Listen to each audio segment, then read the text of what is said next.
क्या बाबा बाबा तुमको बता बम्बई में तो बम्बई बम्बई घूम रहे हैं ए आ गए रे अब दूसरा लड़का आ जाता है तो बेटा बेटा दिल्ली में क्या हो रहा है पापा पूछा मैंने दिल्ली में तो दिल वाले घूम रहे हैं। पापा पापा तुमको बता दिल्ली में तो दिल वाले घूम रहे हैं देखो से है हो रहा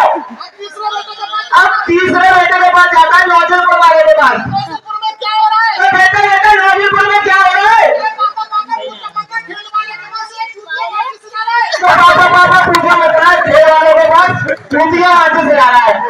भैया आपसे ये कौन है एक बार जोर से बता दिया करो यार ये कौन है कौन है बच्चों इनका नाम क्या है चूतिया क्या नाम है चूतिया क्या नाम है ये बड़ा मत भाई नहीं ये तो देखिए कॉमेडी भाई